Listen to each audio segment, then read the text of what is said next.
Bassheads, what's good? You're in for a treat. This video is long, but rightfully so. It is a fantastic conversation that I'm having with the bass whisperer himself, Ed Friedland, one of my favorite cats, one of my favorite educators, one of my favorite bass players.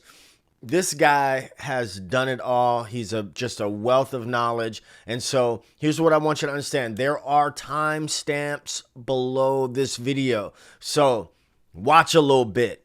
Go take a break. Come back the next day. Hit the timestamps below this video and check out what this man has to say. All right. With that, let's get into this conversation with Ed Friedland. Let's talk a little bit about we are in this social media, kind of me driven world right now, which is, it's like, it is what it is, right? Yeah. It is what it is, but it does give a lot of people the sense that being flashy or fast equals good and employable. And Well, there's the misconception, right? so we're missing out, and that's why I think like this article, and I'm not just blowing smoke. I think this article is something that everybody should read. I mean, this thing should be on college campuses. This article about, but that could be a real blow for some people and their ego, right?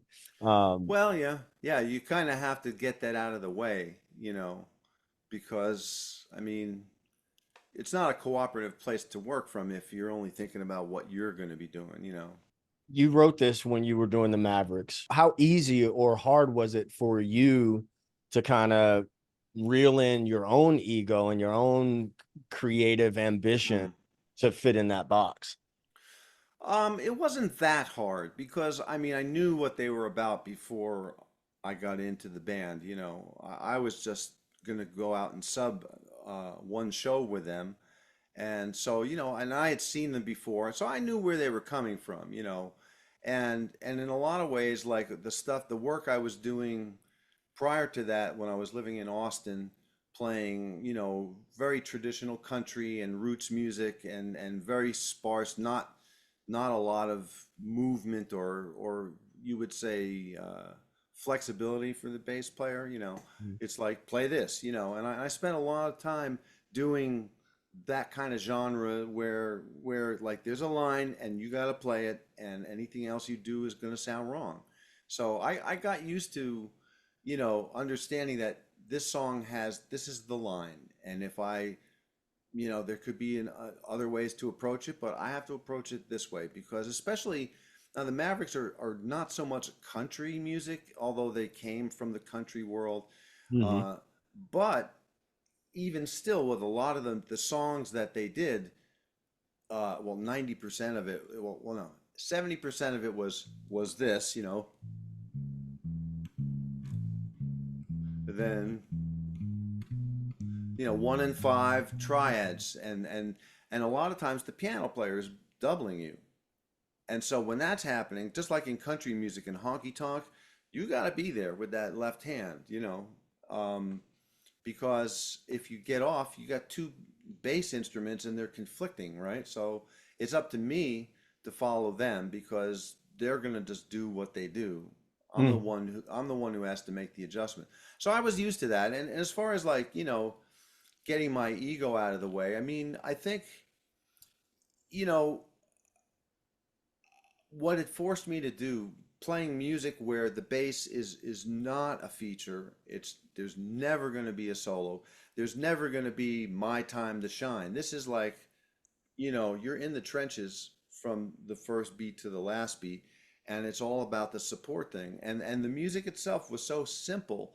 It was so easy that I really had to shut off like my intellect, musical intellect, because, when you know that much about music, it can be tempting to think, well, I've got a better idea. No, no, you don't have a better idea if you want to keep getting paid. Mhm. So, I mean, it wasn't that big of an adjustment, but what I'll say is like, I guess I didn't expect it to last as long as it did, maybe because like 8 years of that, like it left me in a funny place because, I my goal was to embody the music of that gig. This is all I'm doing. So I'm gonna embody every aspect of what I have to do with this band. And that's what I do. I mean, that's why I play the same notes as anyone else. But if you listen, you're gonna say, I like this guy better because I'm getting my ego out of the way. It's not about me. I'm there to become a part of the fabric. I want to become like I'm an internal organ, you know. And so I would like it was like merging Mm. with the music. And that's I think what made a difference in that respect. But doing that for as long as I did, and I didn't have time to shed. And you think, oh, I'll shed on the road. No, first of all, you get maybe like a half an hour a day where you can fuck around with your amp, and then, they got to do other things, so you can't be sitting in there.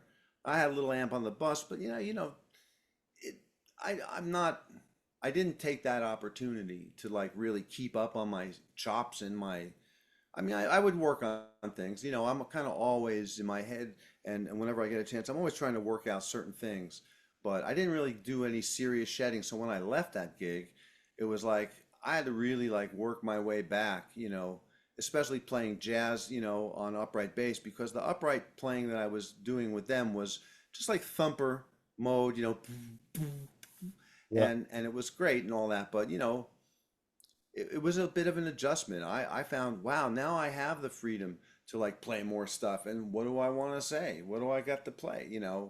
Physically, not only, getting my head working in that way, like to be able to take a solo coherently, because it's like I've never had to, for 8 years, I didn't really have to express myself in a complex way.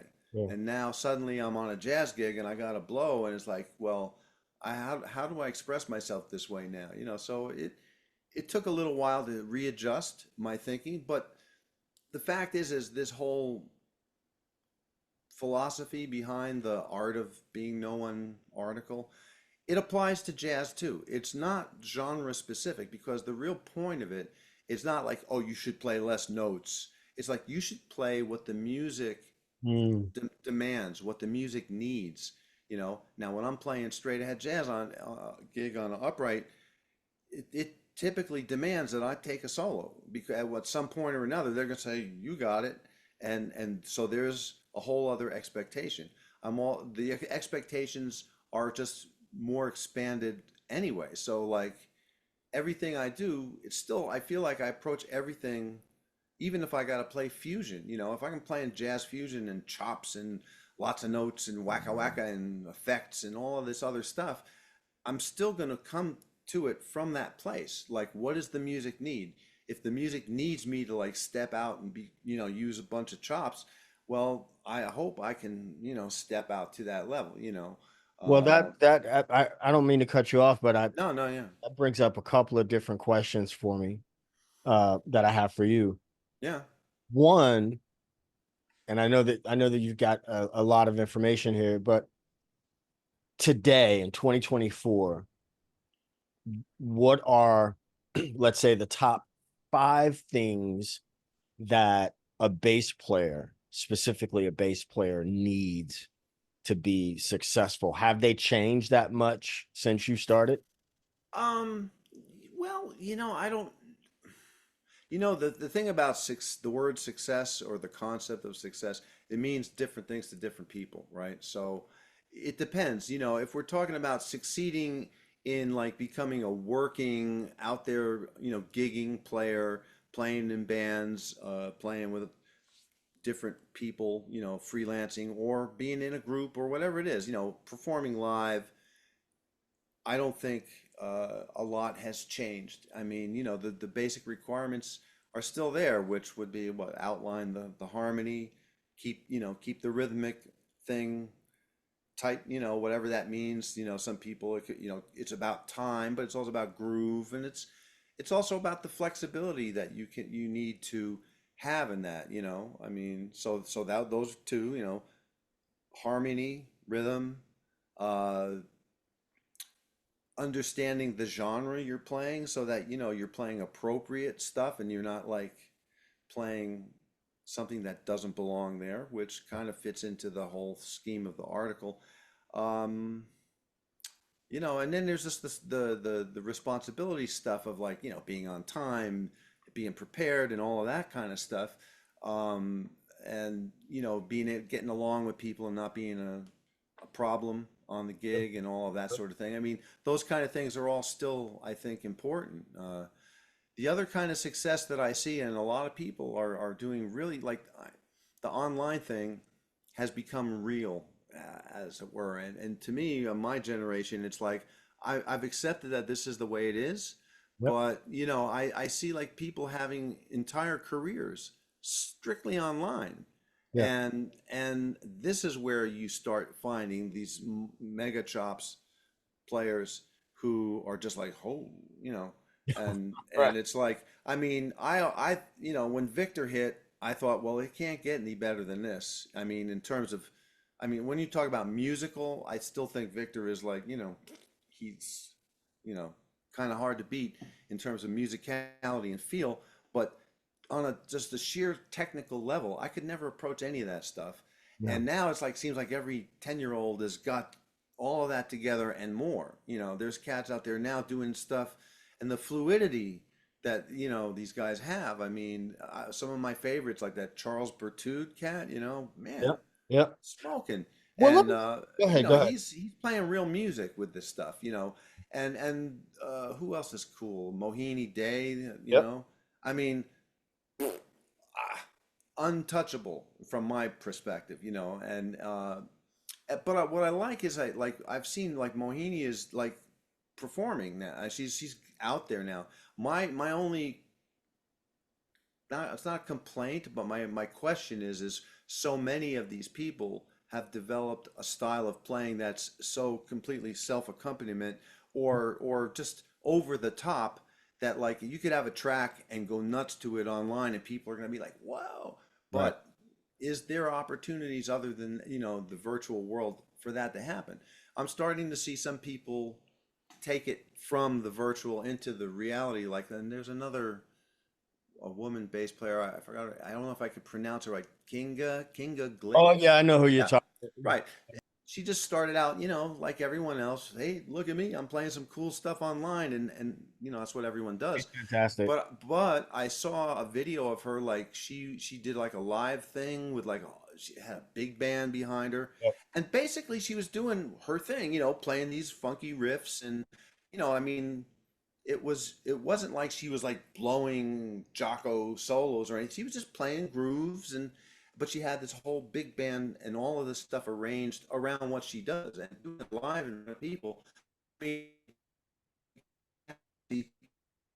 out of the box and into the world of like performing for audiences because that's ultimately what it's about, you know. I mean, yeah, we can play you know, uh with whatever, but I mean, it's the audience to me is what completes the circuit, you know. Sure. Now, what? So let's say, on my channel, my audience is particularly, middle-aged guys, right? Yeah. And, I assume a lot of these guys are, they played back in the day, they're coming back to playing, or, Hmm. or they're maybe serious hobbyists, they're playing on different levels, right? Yeah. Um, if you how do I ask this question? When a person is like, I'm off from work, I got kids, I got a spouse, or real adult responsibilities. Hmm. I'm not gonna, I want to play at my local church, or play in a cover band in my town or something like that.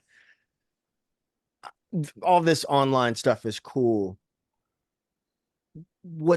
How do you, what advice do you give to them to find fulfillment, maintain fulfillment, play with confidence, and things like that? How should they direct their practice time? Well, you know, That's a good question. I mean, it depends so much on where they're at, what they're doing, where they're going. I mean, I'm a big proponent of learning music in a global way, because that's how I did it. I mean, I went to school, I learned harmony and theory and all of that stuff. And I don't always use that stuff every time I play, Hmm. but it's back there, and it enables me to interact more efficiently and quickly without a lot of the, like, I can just pick it up and go, and as opposed, and that's one of the things. Again, I may not play the song any different than anyone else would expect me to. If there's a line, I'm going to play the line. How come it sounds better if I play the line than someone else? Or why would someone sound better than me? It's what they're bringing to it. It's what's behind it, Hmm. because it's always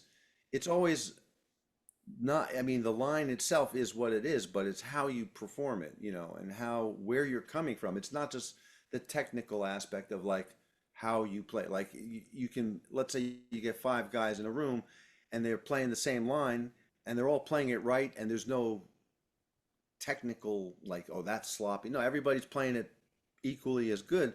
The difference is always going to come down to the feeling that they create when they play it, and that's always unique. I mean, it's unique to the person.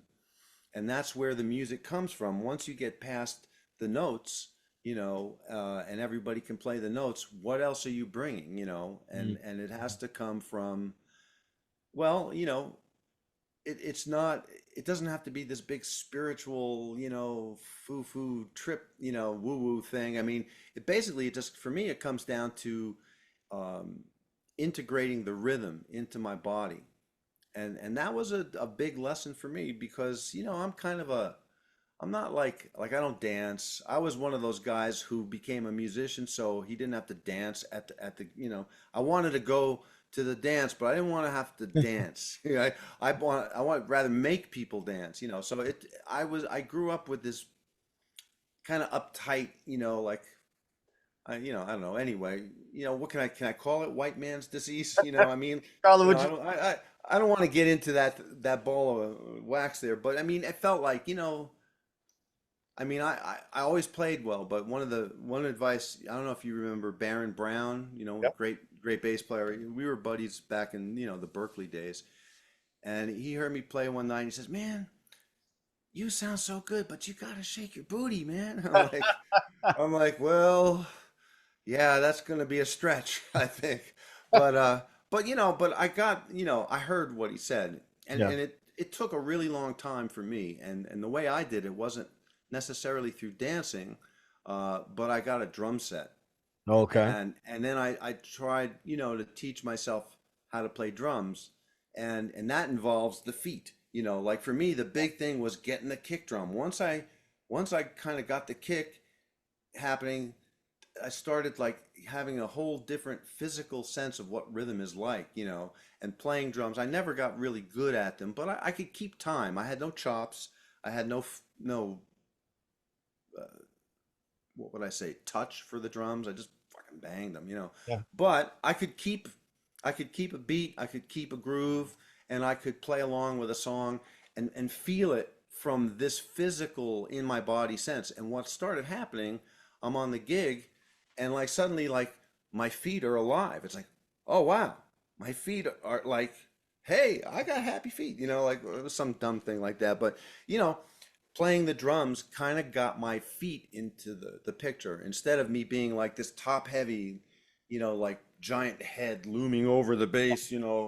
I grounded, and I started getting it into my feet, and that changed everything for me. I mean, I never became a good drummer, but I became a way better bass player. Well, I turned a guy on just recently. That didn't sound right. Uh, Yeah. What, you got anything good? No. a buddy of mine, I turned him on to your bass grooves book. He's a guitar player. Yeah. That book starts off with, you know, programming drums. Yeah. Yeah. Yeah. Right. I mean, like I think I was talking to Trevor James, who's in that Modern Vintage. modern vintage video. One of the Yeah. things we were talking about when he's playing, he's like, man, I'm just thinking, I'm not, it's like the thinking about the bass as, a percussion instrument, right? So, Mm-hmm. the Sure. Yeah. guys, particularly the guys who were playing, funk music, you got all these ghost notes and things like that. I mean, it's just like Yeah. playing playing drum. Absolutely. Well, that's what Chuck Rainey always says. Every time he does a clinic, he tells the people, I'm playing a drum. This is a drum. It's a tuned drum. Yeah. That's how the first thing where he says like this is a drum, you know. Yeah. And yeah, I mean it's true, especially certain types of music more so than others, um but yeah, I mean, and look, we play directly with the drums, and my feeling was like the more you know about what they're doing, the more the more you can do what they're, the more of that you have, whether it's just a mental understanding of where the beats line up, or if you could physically play that, Right. you're gonna play better to it, and that's the whole thing, the anatomy of a drum beat and all of that thing. At the time, I don't even know if I don't believe I had a drum set at the time when I wrote that book, but I had spent years, when the drum machines programmable, I was on that, drum machines right away. I mean, I said, oh, a drummer that'll do exactly what I tell it to do. Hmm. Give me one of those. Give me one of those. So I learned all about that and spent a lot of time, like really examining when a drummer, like I never wanted to program stuff that wasn't playable, like mechanical sounding stuff. My goal was always to try to program a drum track that sounds as much like what a real drummer is going to do in that circumstance, and that means like, like, oh, well, when he goes to this, you got to let that go because Yep. there's only, Yep. and where the gaps, Yep. all of these little spaces, and just understanding, on a technical level, like which hand you start the roll with, and all these little things. Um, but really, beyond the mental understanding of it, and that really helps, and the programming, the drum beats, and understanding that is really important, I think, for modern bass players. Of course, now everybody just buys loops, or they don't have to program it, which I think, while they sound amazing, the loops can sound really way more alive than a drum machine can. But um, doing it yourself, the physical input, Well, that's the that's where you get it. there's the physical input, and also, um, the first time I'd seen this grid concept taught specifically to bass players Mm, was, Anthony Wellington on Victor Wooten's thing. mm, Later on, I saw Scott did a thing, and then I started, kind of researching, and I'm like, damn, there's this website that's got like this ruler thing set up that's been around, mm, forever. But then if you look at programmable drum machines, go back to the Roland 909 or whatever, it's got this grid, right. 16th note grid. Mm-hmm. That's how you're programming the drums. And Yeah, yeah. and I it's like you're playing with this thing. And I remember the first drum machine I had was the Roland 909. And who knew that you're learning where these 16th note patterns are, or Yeah, 16th notes right. are Yeah, in a measure of music. sure, exactly. I mean, You see, well, 32, you know, and if I don't know, I'm like, I don't know, 32 steps. I don't know what that means. 32 yeah, 16th notes. yeah. So then you like I think there's two things that have make have improved my bass playing is having a better understanding of how the drums work Mm-hmm. and having a working understanding of how the piano works. Yeah, absolutely. And I wish like I it was Glenn Richmond. I don't know if you know him, upright guy. He's from Glenn Richmond. I know Glenn Richmond. He went to Berkeley. We were at Berkeley the same time in the late 70s. yeah. Glenn Richmond. Yeah, he was one of the guys I was checking out real heavily back then. Good dude. I was taking some lessons from him at Chabot College in the Bay Area. Yeah, yeah. And he said, get friendly with the piano. Yeah. I mean, even if it's like basic like block chords, Sure. Yeah. Yeah. like Yeah. because you have to come to grips, you have to understand how notes work together, Mm-hmm. and then where's your role in that thing. Yeah. You know what I mean? Sure. I mean, we're accompanists. Primarily, we are an accompanist, and the more you know about what you're accompanying, the better job you're going to do. No, there's just no way getting around that. Not to mention just the kind of globalized knowledge that you get from understanding harmony on a physical level. Like, oh, here's major, here's minor. When you can physically reproduce these things and see the difference between the chord Right. qualities. Now, one of the things that helped me out a lot with that, I never really played piano when the whole MIDI thing came out, and I learned, oh wow, I don't have to actually play. I can just program stuff in, one hand. I learned more about it then, and I did like a whole record of, well, it wasn't a record. I didn't. Well, I made a cassette tape out of it back then of like keyboard music, and it's all Yeah. keyboards and it was fun. I think it was nice, but I mean, it was ancient. It was like the 90s. It was like MIDI 1.0, right? So, Block chord. uh, you know, but you know, uh, I think that having that understanding of how that all works, but before even that, like one of the big things I started in my teaching, especially and just for myself, was the whole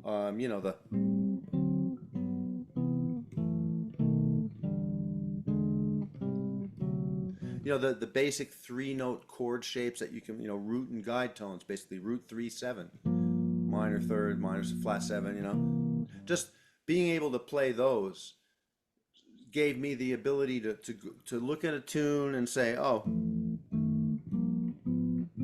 and hear, not just hear the harmony, but play the harmony. And Mm. then also, as I can't really see, but when you're doing these shapes, A minor seven to D7, you get to physically see, oh, hey, this note does that. What is that? Oh, flat 7 to 3. So you start piecing these things together for yourself in a way that you directly relate this to the fingerboard. And then when I see that, oh, A minor to D, we have the na, na. Okay, but hey, guess what? Or it happens in my useful range because I may not play this on a gig. If you want to piss off a keyboard player, it's a great way to do it. A great way to do that. Especially with the 5 string and you get your extra your root. They hate that, but But what you're talking about is this exploration, yeah. right? That I think in our sort of, I don't say this to be insulting to anybody, but in our sort of microwave culture that we live in, quick tips on YouTube and things like that, Hmm. at a certain point, I think we're losing. Let me finish that thought. I think we're losing. That's so broad. I don't mean to paint with such a broad stroke. Um, I remember learning some of those things and then no TV, no phone, no internet, and Hmm. saying, shit, I gotta figure out, oh, if this is Yeah. here, then it's there too, Yeah. kind of working your way through the matrix. Yeah. And so many people want it, they want it now. Hmm. Well, it may be more like that now than it was, 20 or 30 years ago, just because everything is sped up. The media that we have accessible now all the time, it's kind of accelerated everything. Sure. And I get your point, and I sometimes say, yeah, what are we losing, in general from this? But then the other side of the coin is when you see these people, some people, not everybody, but you see some of these like prodigies and these just monstrous, absolute monstrous stuff going on online, and sitting in the guy's room and he's like, holy, at you know, I don't think that there's a shortcut to that. These people who we're seeing like blowing us away with chops and all of this stuff, they spent a lot of time on that. Oh That yeah. didn't just happen. And so I have to assume at some point in their process, they're doing that discovery through the neck. I mean, they had to go through that. Well, The stuff that, of course, I know. yeah, I mean, there's those folks, right? And then there's those folks who want those shortcuts. And then you know, it's almost like you know, I don't know if you've ever had to have this conversation with a student before, probably. where you're like, hey man, you know, listen, I started playing the bass at this age. And like, don't beat yourself up. You're not going to be able to do what me or anyone else who's been doing it for a considerable amount of time in 2 weeks Yeah, without practice. You know what I mean? Or yeah, without some level of focus. That just isn't going to happen. That's just yeah. right. Yeah, well, I have to say that I think there's always been people who have that in their mind. You know, Sure, it's not new. There may be more of it, or maybe it's not. It's just that we see it more because it's in front of our face all the time. You know, sure, but sure. there was always people, and I always, I call like the magic wand speech, where it's like, if I had a magic wand and I could just do that and make you like a monster player, I would do that. But Yeah. it would cost you a hell of a lot of money because it only needed once, for me Right. to do that. That's like, you got 3 grand, I'll wave the magic wand, but unfortunately that doesn't exist, and it's really up to them, and uh at one point I just realized, yeah, you want to inspire, you want to maybe gently prod, but the bottom line is there people will do what they're going to do. I mean, Yeah. Yeah. maybe I can inspire someone into practicing, but I'm not going to take that upon me as like this is part of my worth as a teacher. Is if Yeah. I know it's nice to inspire people, I mean, and you want to be inspirational, but at the same time, you are not there. You cannot force someone to do the work. It's between you and the bass, Absolutely. and you gotta either you do it or you don't. And if you don't, okay, look, I mean, you're not gonna disappoint me. Sure. My job, I always see, is to expose and to be a tour guide Sure. and to be an inspiration maybe on some level, but it's not my job to ensure that they do their work Sure. because Yeah. I can give them the stern look. I can give them any number of talks to kind of let them know that, hey, you're not taking care of business. Uh, Well, it ain't Eventually, it ain't whiplash.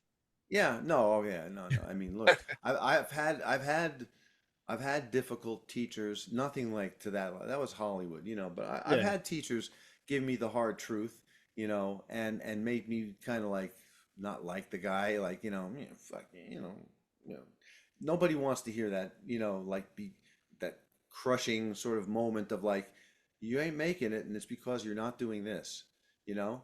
But my teacher, it's funny. I just today there was a little thing on Facebook on the Berkeley based department. They Mhm. posted a little tribute to this guy Whit Brown, who's I believe he's still alive. I hope so. I don't know. I haven't been in touch, but he retired from the department years ago. But he was one of my teachers, and he gave me like we worked on stuff and all of this, and I was kind of in my place as a like 19-year-old, think I know everything and all that shit, and he just gave me some really tough advice. He said, look, I was playing in a band and we did like 45 minutes of free improvisation, and I'm like, oh man, this is like I don't need to do that shit. I'm playing to like free, and he's like, look, man, you can do your free bag stuff whenever you want, but you got to learn how to play the changes. Play the changes first, and Yeah. then where your free bag thing is, you can always do that. And I was kind of like, I took it a little bit hard because I thought I'd found my direction in life and all that, and and it was like, yeah, you're right. I mean, years later, I came back to teach at Berkeley, and my office was right next to Wit. Day one, I walked in there. I said, Wit, I had my hat on my hand. I'm like, look, man, like all that time ago, you told me this, and I kind of got a little pissed with you, and maybe I wasn't the best student, and I had a little attitude thing. But what you told me stayed with me, and it became like like a touchstone for a reality check for me. Yeah. And I made sure I could do that. I got that together. And it was not maybe it would have happened anyway over time, but he planted that seed in my head, and I realized that almost more important than what you see come out of the student in front of you at the time that you're together, if you can do something like that for somebody, plant a seed, even if they don't like it coming in, if you can plant something really important and significant to them, and just, it'll germinate, and just like the seed, it'll grow into a flower and all that stuff. You know, if you can do that for somebody with something of value, then I feel like I've done my job. I've gotten, I worked, I made my money, Yeah. honestly, because sometimes you won't see it until it won't happen for years later. And the people who are going to do it are going to do it. You Yeah. know, Yeah. the people who have the drive, who have the desire to get there, will get there no matter what you tell them, no matter what I say or what anyone else says, they're going to get there. I was like that. I mean, I had teachers who, over the years, different people telling me different things and all of that. And was I the best student always? Not really. I was kind of lazy. I got by on talent and good looks, and of course I have no that I can't rely on that anymore. But it's like, Same here. but I got there because I wanted it, and it wasn't because they told me I needed to do this. I got there because of me, and this is, you know, um, my esteemed colleague Jeff Berlin always says, like, ideally you should be self-taught, you know, and I fully agree with that, because really the learning, you get exposed to, but it all comes from how you learn it, So I'm in complete agreement with that point of his, that ultimately we are self-taught. No teacher is going to do it for you, and they have power, but the power is really, it's in your hands, if you're going to do it or not, So I kind of stopped.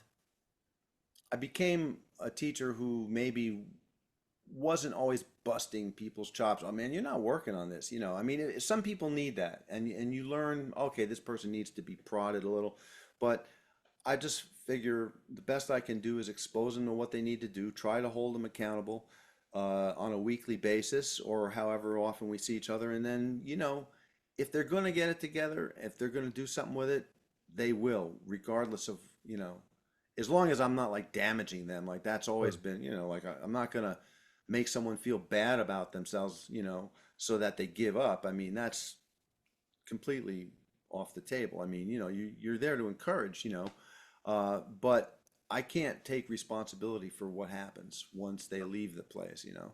But that's freeing, knowing that it's not my responsibility to make these people practice. And the fact is I got there a different way. I mean, yeah, in my college days, I was in music school. I practiced. I mean, because what else are you there for? I mean, I'm not, I was there to make contacts too, but I spent, a concerted, like, or a concentrated period of time practicing, for those years. But, like, maybe, like what Victor says is like, I hate to practice. I like to play.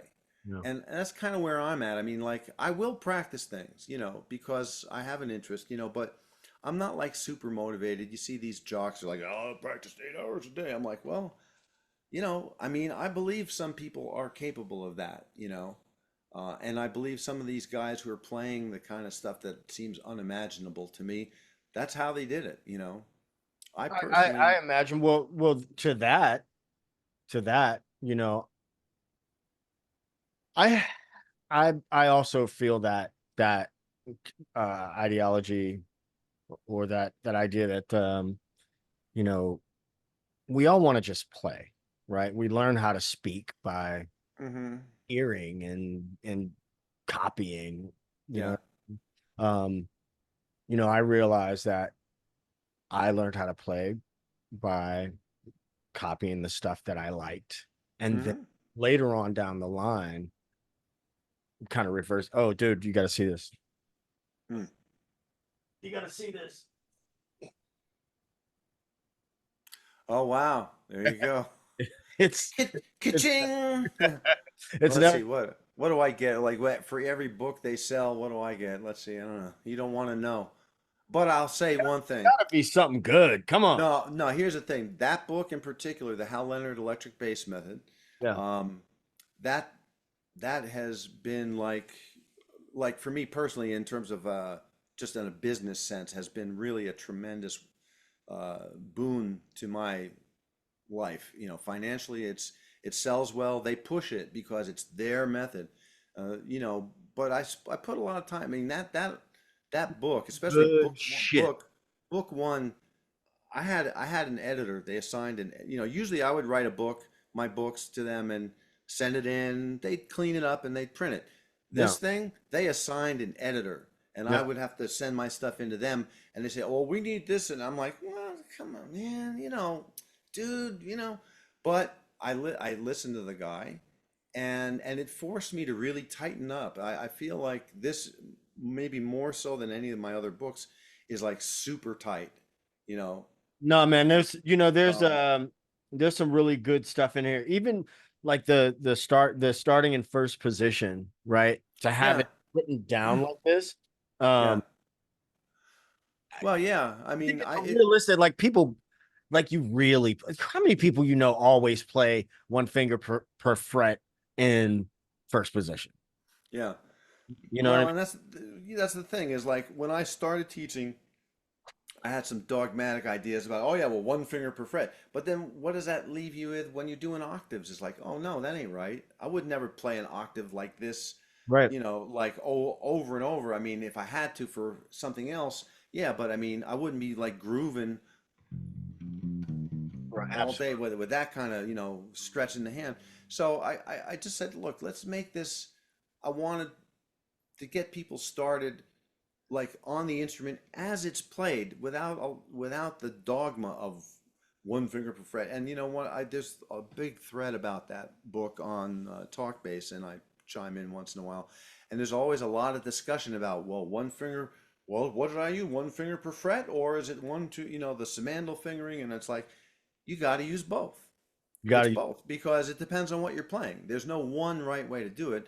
I wanted to approach the earliest stuff in that book as like, well, here's the basics, the roots, the root 5/8, So you got to do 1 2 4 Simandl fingering for that because that's what we do.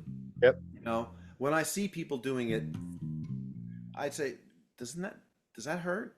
Like if you had to play a song for 3 minutes, could you do that in your hand for 3 minutes without pain? I don't If it think doesn't so. hurt now, it will. Yeah, yeah, it will eventually, right? So Now that it you're is, you're talking yeah. about that, now that you're Mm, talking about that, I did want to ask you, you know, there are a lot of fantastic base resources online mm, and yeah, to to learn different things, right? There's courses and ebooks and all this stuff. You're, trying to figure it out. How do you how would you advise somebody to kind of put the blinders on or, take a little bit from everything or yeah. what would you advise? Well, here the information's out there, and it's pretty obvious that some people, like, how do they get so good all by themselves in their house? I mean, well, they're getting the stuff online. I envision a world of people like glued to their computers and figuring it out that way, and Mhm. and that's great. I mean, because the information's there. It would be nice. It would be nice for me if I could just say, "Wow, but it's all crap." No, it's not. There's a lot of really good Uh, people yeah, putting stuff. there are. There's a lot of solid information. Sure, there's a lot of, like waste of time stuff out there as well. But there are people out there putting solid information online. I've tried to contribute to that here and there. I've got a bunch of lessons up on my Bass Whisperer YouTube page and on my website at friedland.com. Flash, flash. But I try to do that. Um, to a point. I'm trying to figure. I'm like trying to transition into like finding a way to monetize this because the bottom line is I used to get paid for teaching lessons. Now it's like Yeah. Yeah. Everybody's getting this shit online for free. Yeah. I used to, I mean, I still get paid for selling books, but not as much as the old days because it's all online. I'm sorry if you want to find that book, you could probably find it for free online somewhere. Everything has been pirated. It's Yeah. all available for free, and so the information is there. Find like learning to discern what should I focus on and what should I not. Well, that's something not every. I mean, you can just go based on your interests, but the problem with that is not everybody is really in a position to guide themselves through Sure. in an effective way. And that's where I think, mentorship, teaching, a teacher is still really important.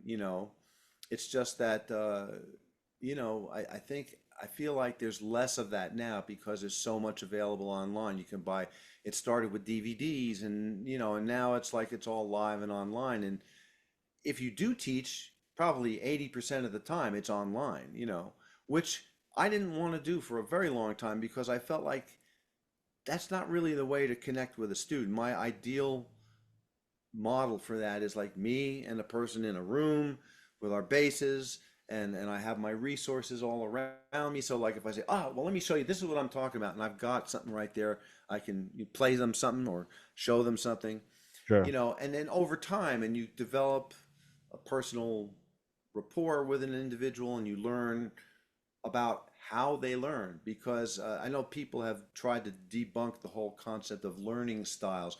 Whenever I bring that, oh, that's been debunked. Mm, look, you can say whatever you want. All I know is that I've had over the years an awful lot of individual like experience with people one on one for decades, and no two students absorbs information the same exact way. There may be categories and generalities, but everybody is always their own unique mixture of like, well, the three way, like the audio or kinesthetic Yep. or oral, like hearing it. Some people need to hear it. Some people need you to show them. Some people need you to, physically like this fret, this, whatever it is. So Right. there's, Right. and that's true. I don't care. You want to say learning styles has been debunked. I don't know. I still think it's a valid approach to have in your mind when you're dealing with a variety of people. There's Well, no and one, also the there's no tech, one way. the Yeah. tech, as we discovered, earlier today, Yeah. I could have the most dope setup ever on my end, but then my student has some, Right. and it Yeah. can, Yeah. teach, I did it a bit, when Skype was still a thing. Yeah. I I don't used know, to do Zoom, Skype. before Zoom caught up, with their technology for teaching lessons. And Hmm. it can be really, it can be a real drag. And then Yeah. I mean, there's I feel like I haven't drawbacks. really done anything for someone who has paid me money, you know. Yeah. Well, I've done some of it, and I mean, look, I would be happy, let the world know I'm happy to teach you. You want to give me, set it up online. I mean, I have what I've done over the years is I've digitized a lot of the materials that I've used normally that I had used to have a big file cabinet. Now it's all in the box, and I can, you send the stuff. The information is the same largely, but I mean, it can work, but I still feel like the best circumstances is to be in the space with someone Yeah. you know, but the big thing to your earlier question, like how do you help somebody? I mean, determine what to focus on.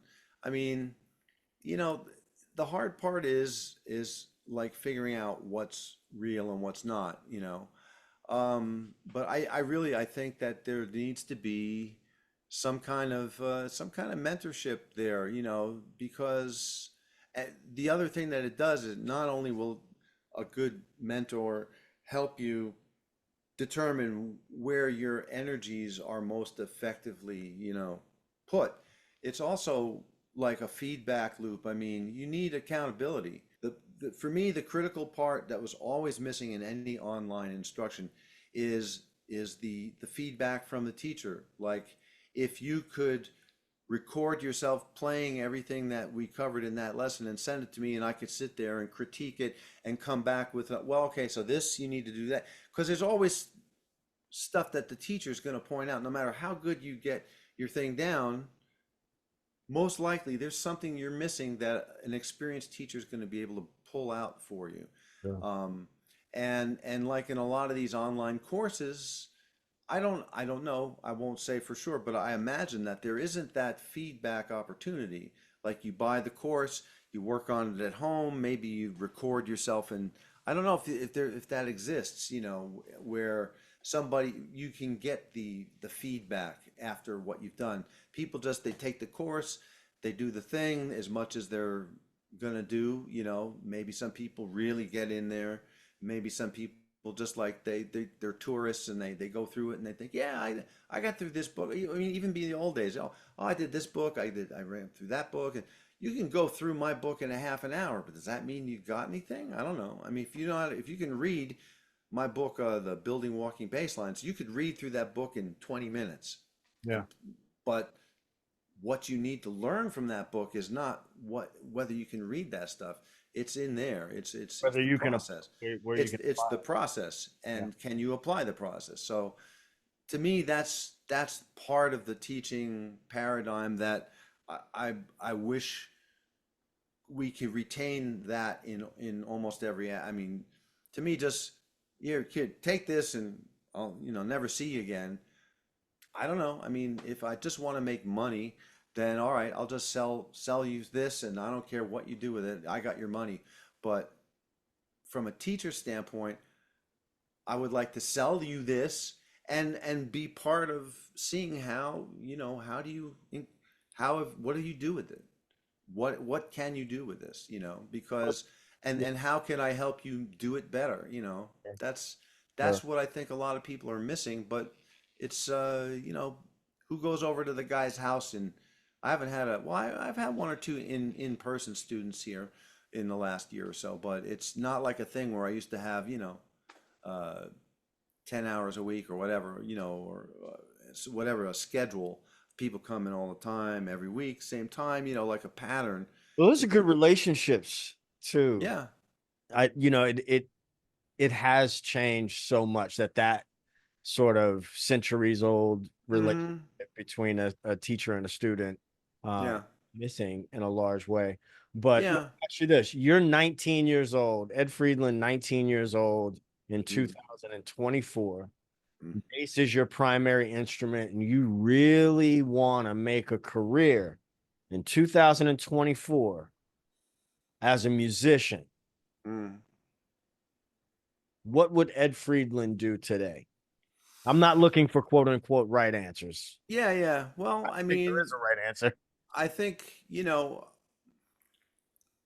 I would probably start with like, well, where's my focus? I mean, what do I want to do? Do I want to tour? Do I want to play live? Do I want to like live in a town and work the scene? And then what town, what scene? And some places there's more than one thing going on. I've always tried to like not get locked into any one scene. Like I'm a jazz guy, but like I don't just play jazz. Obviously, I play everything, and I like everything. Mm. And so like I've always, wherever I've been, wherever I live, I make inroads into the blues scene because I love playing blues, R&B, soul, country, whatever is happening. I want to get involved because I like playing everything. I wouldn't necessarily be happy just playing, upright jazz bass. I love it, and I've had some amazing experiences since I've come back to it. And it's like, wow, like I'm coming at it from a different place, with a lot of my more mature philosophy about how to approach a playing circumstance and all that. But but the first thing is to like try to, like look around and determine what am I gonna do? Do I want to go on the road? Do I got to do this? So you have to determine your goal, and then where is the best place for you to achieve that goal. Like if I wanted to go on the road with like a major artist, first thing I would do if I was me, 19 years old here living in Tucson, which is, it's a great place to live, but it's a small town. There's a scene, but it's small. The first thing I would do would be get the hell out of here and go somewhere I can absorb. When I was 19, I was living in Boston and I was going to Berkeley, and then eventually I dropped out of Berkeley. I didn't actually graduate there, but I dropped out when my gig schedule got too busy. It's like, oh man, gigs are really interfering with school now. So, and that's why I went to school so I could go out and gig. So at that moment, my choice was to leave school and just play. Is that a But Berkeley now? Is that a Berkeley thing? Because it used to be. I've heard that about a lot of Berkeley cats. Oh yeah. Well, Back in that nobody really that went to Berkeley that was really out there graduated. They just started working. yeah, that was like the player's path. It's like, for me it was 5 semesters, and then my gig calendar got full, and I'm like, okay, I don't need to be paying for this anymore. I mean, not to say that there was nothing else to learn, but I learned the rest of it. I learned in the workshop, on the gig, on the job training. I got the training I needed to get on the gig and not embarrass myself, Sure. but I learned more after school, and also all of the stuff that I learned in school, it didn't it's like you amass so much information in a short period of time. My analogy for that would be like, you're making a giant pot of coffee, like a drip filter. You pour in that hot water, you got all that coffee. It takes a while until it perks down, and then you can drink it. So I had, and this is true for most people. You amass so much information and you'll retain some of it, but the totality of it and the relevance of it doesn't really hit until you've been out there for a couple of years and you've put it into action. Yeah, so anyway, I mean, you know, I honestly I don't know if I completely understand the path to success in the modern era or not.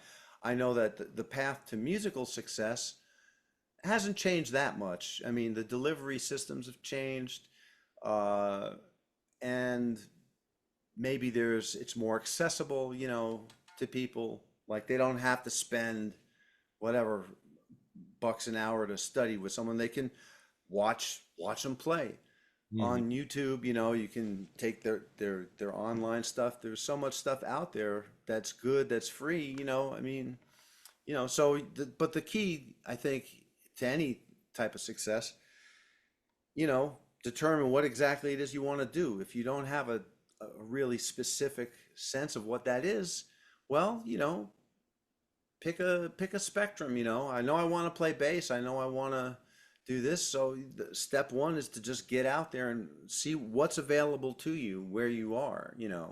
And if you don't have enough, if there's not enough offered, or there's no people playing, or there's nowhere to go, if this is what you want to do for your life, well, you got to go where it is. I mean, if it's not happening where you are, you got to go where it's happening. You want big Um, fish, you got to go where big fish are biting. yeah, it's true. I mean, and so the thing is like back in the old days, I would say, oh, well, and at some stage, you just got to go to New York. If you're a jazz guy, I don't know how people do that now. How can you survive? It's the world was a much easier place to manage when I was in my 20s back Sure. then. I mean, you could, you're still like $100 gig was like, oh my God, I've never seen this much money in my life. Now still, if you make $100, you're damn lucky, right? I mean, and the clubs, the local club scene, it's ridiculous how that's not changed in like 40 years. Well, But I'm gonna what you said about the goal, right? yeah, Um, and listen, I've been thinking about that a lot in my own life, and yeah, different sure. areas of my own life. I mean, I mean, I say this respectfully. You're older than I am, Oh right? yeah, I mean, but shit changes when you hit these different marks, and I'm like I still feel very young, and mm-hmm. sprightly and all that, but I'm like, Yeah, but I'm also like, this shit's getting grayer and grayer every day. yeah, yeah. You're not a kid. I'm not gonna go to LA or Nashville or I may fly here or there to do, something special, but Right. but I'm not gonna go sit in I'm not gonna go be in a van. You know what I mean? Like those, those days I believe are over for me, right? Yeah, yeah. The way that I live my life. Anyway, I tangented there. I apologize. No, it's all right. What I have, had people come, adult students in recent years, and one of the first things I'll ask is like, what are they listening to? What are Yeah, what are they into? It's particularly as adults. And I hear the same thing often. They'll talk about this thing and that thing and this thing and that thing, which is all good. But then when I examine those things, I'm like, there ain't a lick of bass in any of that stuff. You know what I mean? Not mm, any like real bass lines or anything like that. So it's like, is it the bass guitar that you want to learn? Is it the bass guitar that you're attracted to, or is it something else? And I think, we have so much, and it's good in a lot of ways that there's so much information coming at us, but at the risk of, back in my day, there really was a quest for music. And yeah. you got a record, you were into that record, you know what I mean? Mm-hmm. You Yeah, know, yeah. you know what I'm saying? No, I do. Look, Rick Beato just did a thing about how in the old days, we saved our money to go out and buy a record and you were Yeah. invested in it. You know, I agree with a lot. I do see him sometimes being a bit too much of like the hey, get off my lawn kind of. Sure. I really don't Want want to to keep that in or fall. edit that? No, no, I mean, he's heard this, I'm sure. I'm not the first person who said this. I mean, I like what he does, Yeah. but and what I use that as a mirror because do I want to be that guy? I mean, do I want to, things were better when I was, but you know what? It has changed. And I don't know if it's better or worse. I mean, if you want to, I mean, if you would just look at the level of virtuosity, I mean, when I was coming up, I mean, Jocko was the pinnacle of Victor wasn't even on the scene. Sure. Jocko came out and it was like, oh my God. And we thought we had our work cut out for us for the rest of our lives. These kids are coming in at Jocko, Yeah. and Yeah. then next week they're on to Victor, and then the next week, so it's like, they're coming they're stepping into the process with a much like on a higher rung in Well, terms of I'm certainly not, and yeah. I'm certainly not knocking any of that. Oh yeah, no, I'm just What saying I'm that saying is that, like, if I agree, I would say to anybody, like, what's the goal, right? We gotta somehow figure out even if it's in the general direction of what yeah, you want to do. yeah, You know what I'm saying, yeah. otherwise we're Well, just throwing shit. yeah, I mean, sometimes look, and if a person doesn't have a clear sense of what they want to do with the instrument or have a goal, like I don't know, I just like, all right, well, you could just there's always the basics of learning the instrument and what music or whatever the style is less important. And you just got to learn fundamentals of music, how music is organized, how that organization represents itself on the instrument. Like if I play this note, okay, that's higher. Like even the basic, like, oh, well, okay, that's a higher note. Okay, that note is also there. Oh, wow. I mean, there's so many just physical aspects of this that can keep someone's attention, and it's valuable because they're physically learning music as it represents on an instrument, a string instrument, and then maybe, in the course of learning that, something catches them and they say, oh, I really like this, I want to do more of that. Okay. I mean, back in the old days, you know, if you wanted to hook someone, you start showing them how to slap, right? Oh, because I saw that even when I was teaching at Berkeley, like you give somebody like a really difficult reading assignment, like some classical exercises or some Bach or whatever, and it's like they scuffle and they struggle with that, and it's like, yeah. Then I give them some like really bitchy 16th note funk syncopated slap shit. They come back the next week, they got it. It's like, whoa, okay. So you can read that stuff, I mean, it's a motivational thing. Like if someone's interest, so it's just. it's just an interesting thing to note, I guess. Um, but yeah, you know, there's I don't know. I don't have to worry. I don't feel. I'm not worried about the state of bass. You know, people say, "Well, my God, it's all." At one point, I was like, "It's all in the computer. There's no real music anymore. Everybody just sits in their living room and whacks off and plays all this crazy shit." You know, uh, that was my initial like grizzled Clint Eastwood talking to an empty chair kind of vibe. You know, like I that was where I came. But it took. I came around and I started to see the positive aspects of this, and it's like there is so much available out there now, and but there's too much, and you have to learn to discern. And this is a skill that I think younger people are just they're born with it now. They're digital natives. They know 90% of what's out there is bullshit Sure.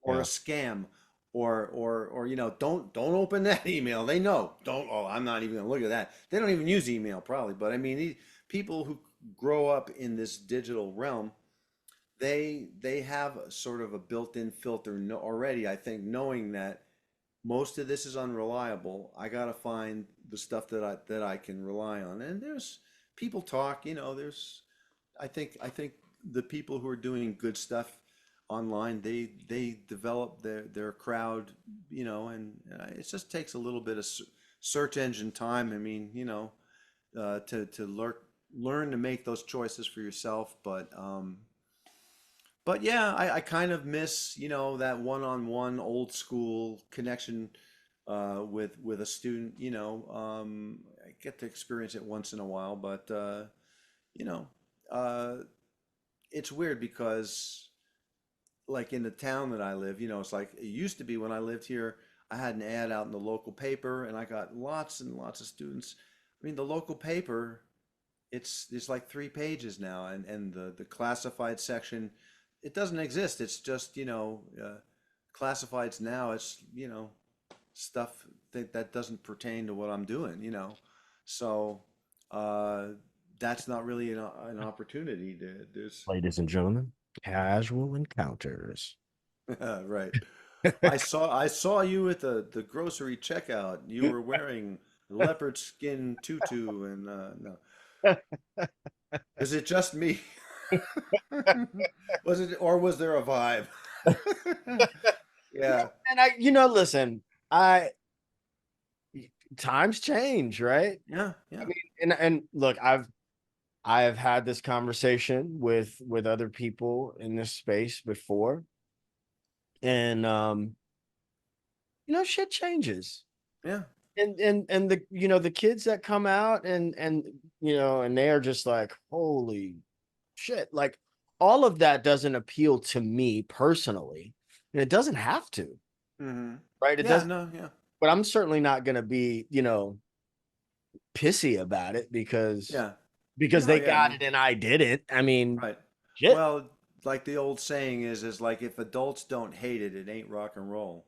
And to a sense that is true. I mean, what's relevant now, if old folks don't think it's bullshit, then it's not really good because, it has to challenge, your older sensibilities or your old paradigm. Every few years, I mean, that's how things stop that's how you avoid stagnation, right?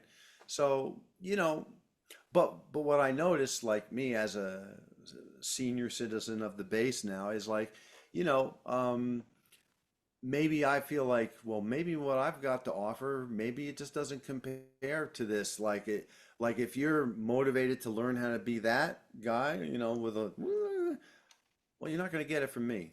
Like my message, I feel like in some ways my message it's not sexy or it's and in a way it's always been that. Like I mean, I think I'm a no nonsense. Like when you want to talk about music, you want to talk about learning music and playing the bass, then there's not a lot it's not a lot of entertainment value. There's things, and I'm not rigid about how I approach it, but the truth is that, if you really want to get into music, you have to learn music. I'm starting to sound like my esteemed colleague here, but our approach to this is very different.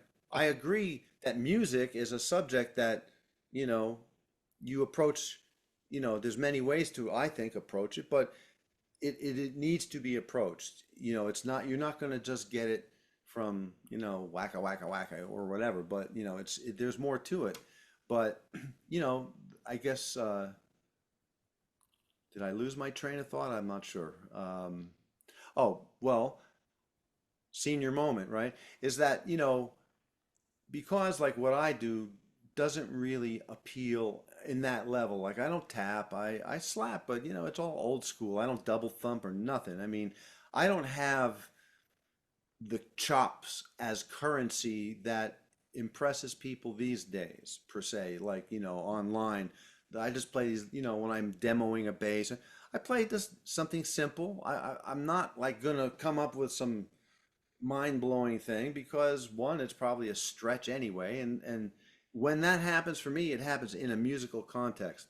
Like I'm not saying that I don't have anything special to offer the world musically, but it doesn't come out it's me sitting here in front of a computer filming myself. That happens in a context with people because it's not just me, and there are guys who can sit down and it's all there, bang, for me, I need a context. I play with people. I play music with people. And if you want to hear like the cool shit that I got to offer the world musically, put me in a good context with people who are one at a level that doesn't impede me, that hopefully inspires me, that Sure. lift, I want to play with cats that are lifting me up Yeah. as well as me lifting them up. So that's where, for me, that's where the good stuff happens. It's not going to happen in my next YouTube video. It's just, but, I but think, I no, go ahead. Finish your thought. well, I'm just saying that, so in a world where people are checking you out online and they want to see if you got anything, and the currency is like a cat like Charles Berthoud, who I'm gonna just say I like what he does. I like his humor. I like his ability. He's musical. He Mhm. creates music that I like listening to it. Yeah, it's all of this stuff, but I can listen to this. It's not just a bunch of mechanics. I mean, he's a very musical guy, and I really appreciate what he does. But if that's what you think is good, you're gonna look at me and say, "Who's this old guy? What he got nothing. I'm not gonna learn anything from this guy. He's just sitting there playing, Mustang Sally or some shit." Um, but so I have a sense of that. I mean, again, my crowd, my demographic or whatever is, middle-aged guys mostly, I guess. Guys like your generation and older. Like once you start getting into like the 30s, I don't think these guys necessarily know, about me. Cats in their 40s and up, like they came up in the period where I was like in front of everybody all the time and bass player and all this.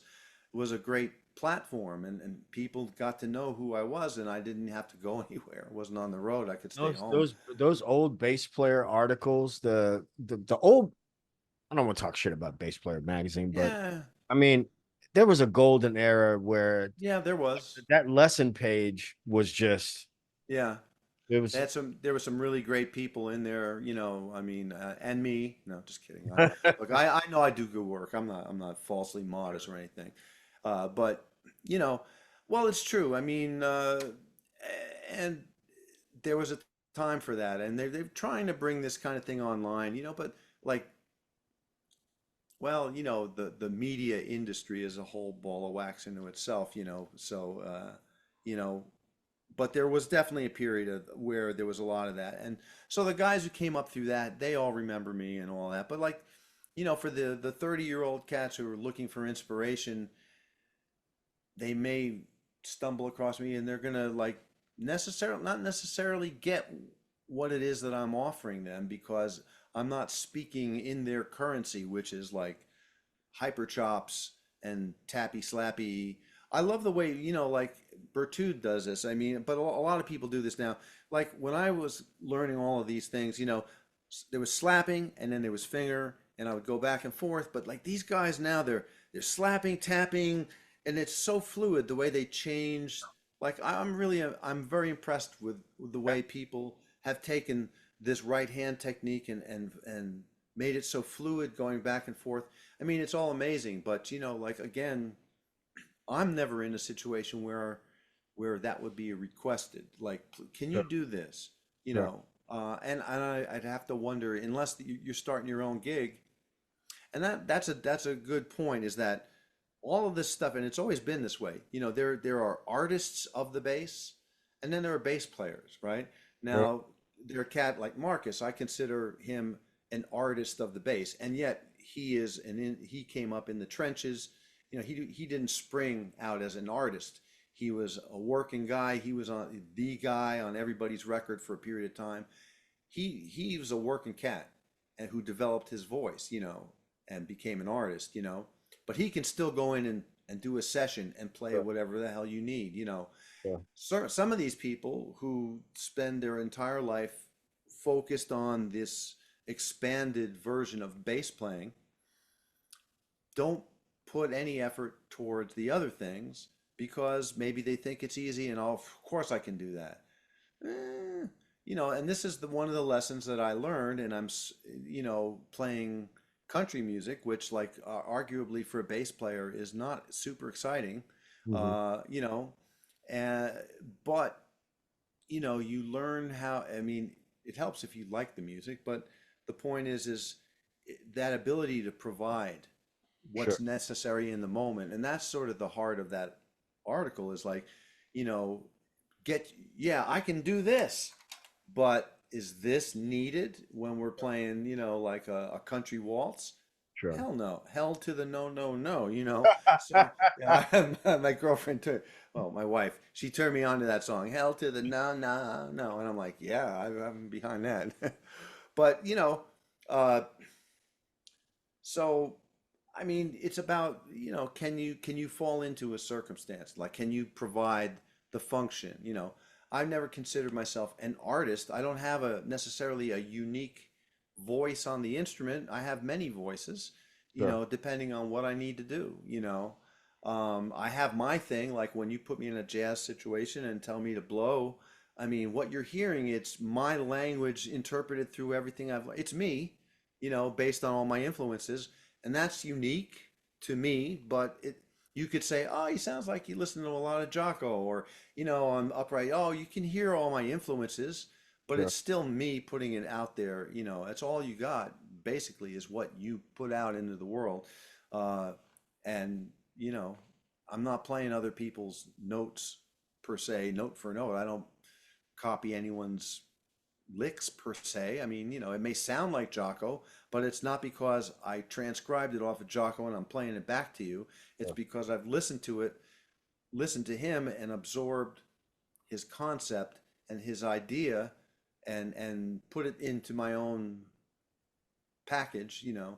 But it's about, I think that skill maybe is what will die out over time if there's not enough people kind of just pursuing normal bass. And that was the thing in the art of being no one, was when you come from that world of like where bass is special and you're always gonna solo, and they're always happy to for you to like add some cool shit, and yeah, I mean, it's great if you can find a circumstance like that, like a cat like Les Claypool, who's got a very unique approach, a very recognized, like that's Les. You can hear Oh, nobody plays like him, and guys like the people like whatever, you can think of any of these iconic bass players, and usually they're associated with one group yeah. Yep. that their style became part of that band, or they are solo artists, who are doing their thing. It's like, yeah, I'm Les Claypool. This is what I do, and I got my band, and this is what I do, and this is now. I'm sure Les could play anything he wants or whatever he puts his mind to, you Sure. know. But what he does as an artist fits in certain contexts and not others, right? Right. So, uh, there's a split there, and some people pursue one side and not the other. I mean, I think, it's good to be able to hit both sides of that equation, because I want to be able to, I think a bassist, it's kind of a waste of of your abilities if you can't just fall in and play a gig with some folks and do the right thing. Yeah, you may be like the burningest whatever at whatever it is that you do, but if you can't just like, hey man, we need a, come down play. If you can't just fall in and make it happen with a group of people, then you're missing something, and that's where I came up, just I went to school, yeah, but like after school, it was all about freelancing, playing with 20 different bands or 20 different people a month. Yeah. Each person expects something different from me, and it could go from blues to rock to fusion to upright to jazz to my workload could be varied, and in each circumstance, I had to determine how to make that, what do I play? Who am I playing with? Like this drummer, how do I hook up with this drummer?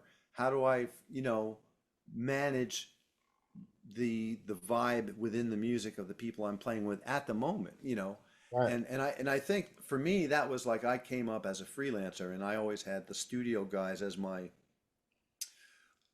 like icons, like like the people who I thought were like the hippest, yeah, there, there's all sorts of great musicians in the world, to admire. But the guys that like I focused on were like cats like Will Lee, Will Lee, who, you know, very few people have ever heard that guy blow and let loose. That guy can play. He plays everything. You don't hear him playing jazz and taking solos. I have.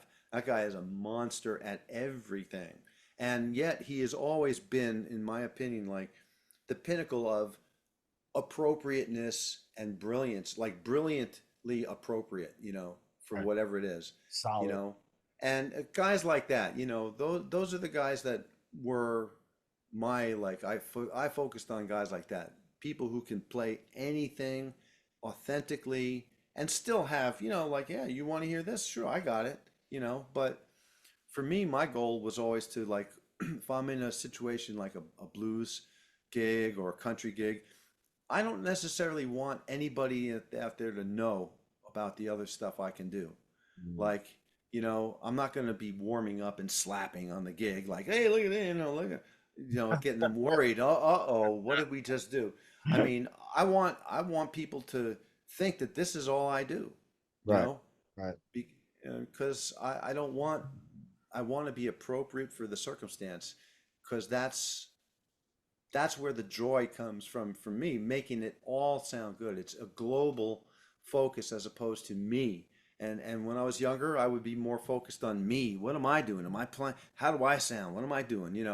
Uh, and all right, it's important to be able to focus in on what you're doing so you can monitor. And the purpose is not so much to like spend my time on stage digging myself as much as, is this working? I'm monitoring, like, where's the big picture? I want Right. to play like I'm in the control room or out in the audience, picking and bringing the whole thing in. I don't want to just play from ba ba ba. Like I want to hear how this ba work, connects with everything else.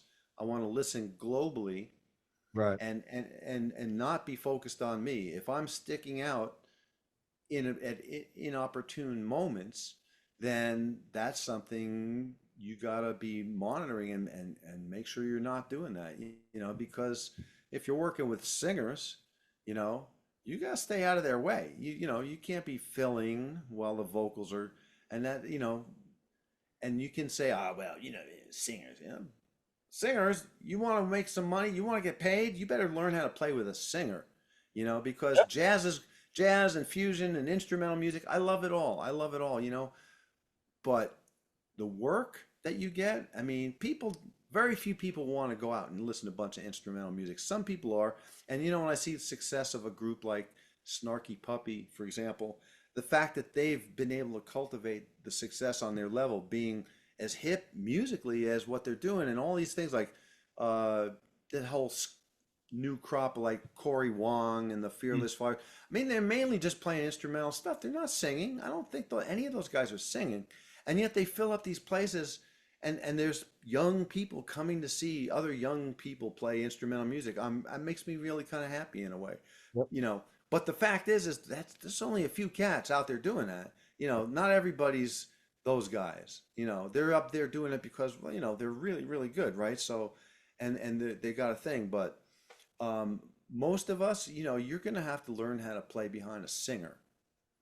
And That then and there it is, right? Like the most of us. I mean, I'm in a similar space. You know, I'm a supportive bass player, and I've never really had a problem with that. I mean, I get a little gun shy, you know, every now and again when it comes time to solo, because that's, you know, not one of the things that I really focused on.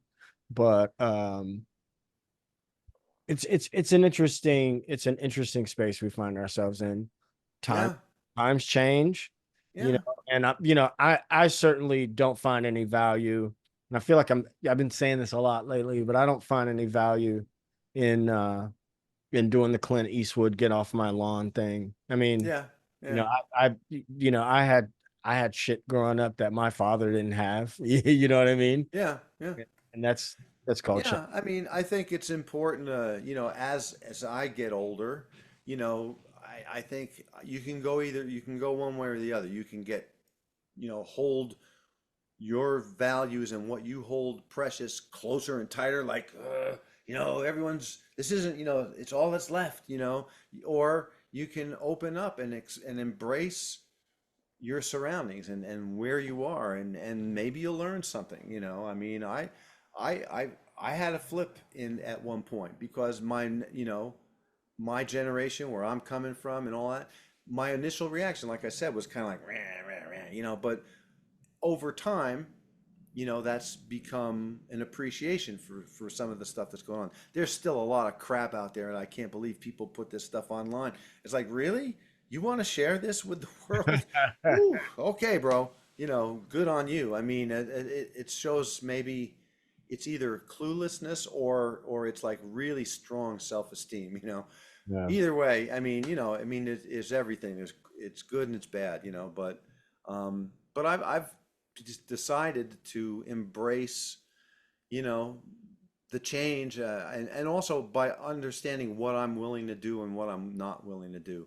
I Sure. mean, I'm not likely to change too drastically, but you know, I'm looking at ways where I can more effectively be part of this. I mean, I've never taken the online thing too seriously because I always thought like, you know, like rock and roll in the 50s, it's just a fad, you know. It's a fad, you know. Well, it's not a fad, right? This is the way we live, you know. Internet shit And here to stay, Ed. and yeah, well, I get that. I mean, and I'm on here and I'm doing my thing. I'm not like a complete Luddite. I've had a YouTube page up for, oh God, like 17 years now. Yeah, you've And been even around for a minute. and even still, when I started that, I thought I was like late to the party, you know, when I started my page. And I thought it was like, oh, this is just a joke. I'm just gonna do this. This is nothing. You know, I'm not, I didn't take it seriously. And then over time, you know, there were times where I did try to take it seriously. Now I don't know if I can muster up, you know, like there's a whole, it's become way more sophisticated now. And you're a cat who I feel like has really stayed more on top of, you know, the tech and the, like the understanding algorithms and like that kind of thing. Like I think you've got, you know, a lot more on the ball with that thing. And maybe, you know, maybe it's a generational thing. I mean, it's not that I couldn't learn this stuff, You're not but that maybe much older than me, Ed. You can do this. it's I don't have a problem with getting older. I was always the youngest cat in the band. And every gig I did, coming all my years coming up, I was the kid in every gig. I When I was in my 20s, I was playing with 50-year-old guys, you know, and they seemed ancient to me. It was like, man, and they're all, you know, oh, Eddie, let me tell you about this business, you know, and they're, you know, all of that stuff, you know. But playing with those old cats taught me the old way of doing it, you Well, know, and you know what happened. ways that don't happen now. I mean, when you show up at a big band gig, 17-piece big band, full horns, you know, the whole thing. No charts, no Mm, charts. There's no book. You show up at there's a big band, and the band leader just he tells the horn players, all right, we're gonna go this. He tells them a song, tell the key. All I see is C, B flat. Where I live, flats were up just because they're easier to see. So yeah. they flash you the key sign, 2, 3, and then you just play the first note and hope you know the song. And if you Yeah. don't, you learn it damn quick. And all these horn players, they're making up a big band arrangement. It's all out of their heads. Yeah. No, there's no charts. How do you do that? How do you have 17 pieces on stage with no book? But that's the kind of gigs that I came up with doing, Well, and you know what? Since you said that, and this could spark, I mean, we're gonna have to wrap up soon, but this could spark yeah, a yeah, yeah. conversation. But when I was on the ship, there was a quartet, pop rock band, Hmm. and they were running tracks and stuff, and I was like, it made me start thinking about the whole tracks thing. And I guess Mm, and yeah, yeah. they have their place, but I've been in situations I'm like, man, if the tech fails, Hmm. you guys are Right. fucked. Yes.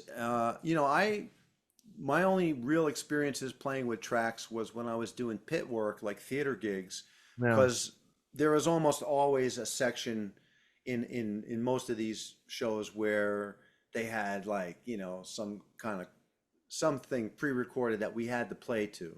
Yeah. Um, so, I got used to it in that respect, but like playing like a pop gig, yeah, I mean, if the stuff goes bad, and we've seen some of those videos, what happens when it goes down in the middle of a gig.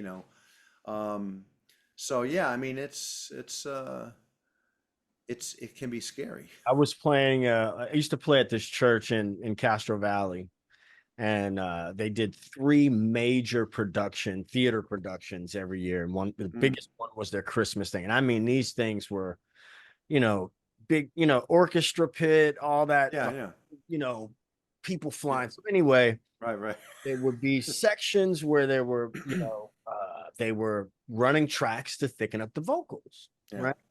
And so I'm sitting in the pit, the conductor's like, right in front of me, and he'd have his headset on, and he would tell the guy up in the booth when to start the track. Hmm.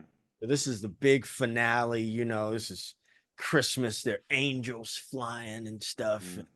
people on wires and all this. And he says, Dave, start the track. Dave, start the track. Well, Dave is sleeping. Mm. Dave Dave's starts Dave, I love you, bruh. But this he started at the wrong time, and started the wrong time. And so the track started at the wrong time. Mid angels in the air. mm, Kevin goes, stop, stop, stop. And I'm in the pit. I'm not seen, and I'm mortified. I'm right, right, absolutely mortified because they gotta bring folks right. back. They got to bring him back. Really appreciate you taking this time. Like, you It's my don't pleasure. you don't even know. We've been talking for quite some time. I'm gonna have to chop this up, but Yeah, yeah, yeah. You're gonna have a lot of work with the editing on this, but no, it's it's my pleasure, man. I I really appreciate I appreciate. appreciate you asking me to do this because it's always great to talk to you. I miss you. I don't get to see you very much, but Going back to New Orleans, man. Ed, thank you thanks. so much, and everybody watching. You got to check this is the one and only bass whisperer, Ed Friedland. Man, it has been an absolute pleasure. I'm serious. I'm talking about this book. I'm talking about you. I'm glad you're around and still a resource for the bass community. Thanks, Ted. Appreciate you, man. Appreciate you, man. I'll talk to you soon.